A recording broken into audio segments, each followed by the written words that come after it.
নদীবেষ্টিত বরগুনার এক উপজেলা থেকে অন্য উপজেলায় যাতায়াতের অন্যতম মাধ্যম খেয়া পারাপার।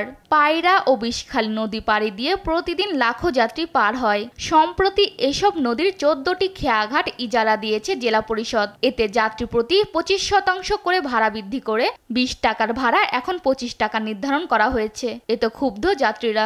আমাদের যাত্রীদের জন্য এটা অবশ্যই এটা হয়রানি, কারণ আমরা দেখা যাচ্ছে যে আগে আমাদের ২০ টাকা ভাড়া ছিল, সেটাই তো অনেক হয়ে যেত, এখন সেখানে আরো ৫ টাকা, অথচ তৈলের দাম তো বাড়ে নাই।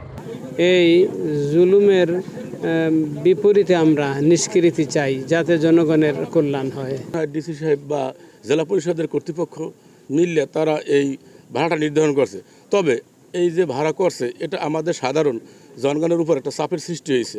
যাত্রী অধিকার সংরক্ষণ কমিটি বলছে, যাত্রীদের সাথে আলোচনা না করে ভাড়া বাড়ানো অযৌক্তিক। তেলের দাম কমার পরেও ভাড়া বৃদ্ধি করা হলো যাত্রীদের সাথে কোনো আলোচনা না করে, এগুলো ভোক্তা অধিকার সংরক্ষণ কমিটির নজর দেওয়া উচিত এবং প্রশাসনের দৃষ্টি দেওয়া উচিত। এবং যাত্রীদের কোনো সেবা এই পারাপারে নেই, তাদের ইচ্ছা মতো খামখেয়ালি মতো তারা খেয়া পারাপার করে থাকে। এদিকে জেলা প্রশাসক জানান, স্থানীয় সরকার বিভাগের নির্দেশনা অনুযায়ী প্রতি ৩ বছর পর পর ভাড়া পুনর্নির্ধারণ কিংবা যৌক্তিকরণ করার বিধান রয়েছে।